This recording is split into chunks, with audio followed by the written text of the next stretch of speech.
A Quiet Place Part 2 is out in theaters, starring Emily Blunt and Cillian Murphy, a sequel to the 2018 hit. This one continues the story of that family that we met there. Now, originally, the first film was not planned as a whole series, it was meant to be one and done.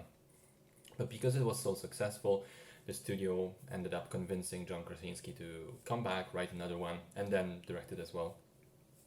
And by the way, here's a thought. A lot of people thought that the sequel was inevitable based on the ending of the first one. I was not one of those people. For me, it was obvious that there was a definitive end, although it used something that Christopher Nolan likes to do in his films, which is that he ends the story on a scene that almost seems like the start of a new chapter. And in that way, he grips you emotionally at the very last frame and leaves you thinking, wow, that was great. I kind of want to know more, even though in reality the story is over. The world of the film, lives on, but we will never see that. I mean, think about it. Dark Knight Rises ending with Robin rising on the platform, Interstellar with Brand on the new planet and Cooper following, even Tenet to an extent with the protagonist off to continue his adventures. A Quiet Place did something very similar, I feel like, in its ending, but then it backed off from that by continuing with a sequel. But anyway, enough ranting about that. The second part opens with a flashback sequence showing us the first day of the monster apocalypse. And I have to say that prologue was my favorite sequence of the entire film. It's fantastically shot, it's very well edited, both in terms of image and sound, and it's just an overall treat. After that, we skip immediately directly to the moment on which the original film ended. Emily Blunt's character gathers the kids, they take necessary supplies and leave the now ruined farmhouse, heading in the direction of the nearby hills and an abandoned factory or power plant or whatever it is there. In it, they end up meeting Cillian Murphy's character, who used to be someone they knew, another guy from the same town. He is initially adamant about not helping them out and just pushing them again on their way. But then the daughter, the one with the hearing aid, she has an idea to go off alone, find the source of a radio broadcast that's apparently still running, and hopefully spread the news about her newfound method of killing the monsters with high-pitched feedback sounds. And Murphy ends up following after her to help her out and to bring her back to the family. So it's kind of more of the same. There are similar story beats. The protagonists face similar sets of problems as in the original: accidental sounds, injuries preventing them from being fully functional, and so on. And I have to say, this sequel really made me realize just how much of the original's charm was tied to the fact that it was new and fresh and original and unexpected. Because this, while not strictly a much worse film, just doesn't feel as new as its predecessor. By now the novelty of it is gone, and because we know the characters and the situation of the film so well, plus we know how to beat the monsters this time around, it kind of failed to really grip me. I was not nearly as engaged and on the edge of my seat as with the first movie.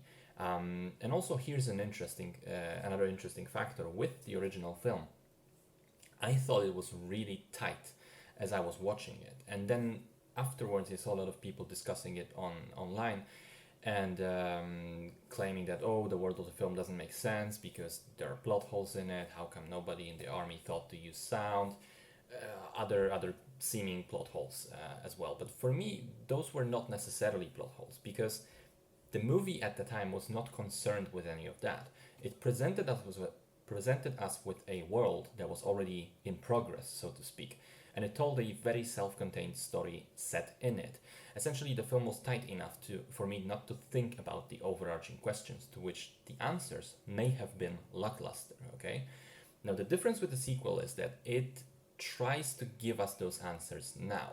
It tells us more about what happened with other people, other survivors, and I feel it's kind of its downfall, because in giving us those answers, it really shines a light on how a lot of them are nonsensical.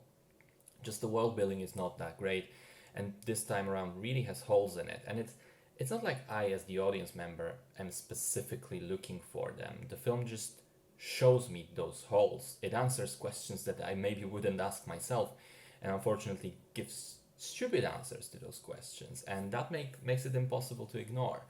which is a shame because, on a technical level, it's still really well done. I have to again mention the prologue, which is in a class of its own. The rest of the film is maybe not as fantastic as the prologue, but it's still very good overall. The performances from everyone involved, very convincing, including the kids. My personal favorite was probably Cillian Murphy. He's especially an excellent addition to the cast. I think he's that unique type of an actor who can convey a lot with just his eyes, and he does that here. Really believable, well written, fleshed out character, especially as he does have experience in this type of like monster apocalypse film, considering the fact he was in 28 Days Later. But all of that matters to an extent only, because at the end of the day, I think that the first film really was a lightning in a bottle, a one of a kind experience, especially in a movie theater, because of the sound design, because of how it forced the people to be quiet, to really focus and listen and not make a sound. And trying to recapture it again, the way that the sequel is trying to do it, I felt it doesn't work as well.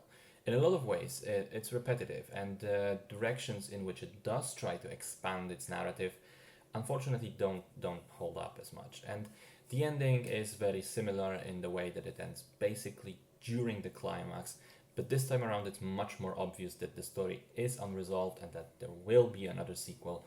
Hopefully, it will somehow be better than this one and again capture some of the freshness, because as decent as part 2 still is, it's just not nearly as great as the original film, despite, or maybe because of, all the similarities. But hey, if you just want more of the same, you will enjoy it still.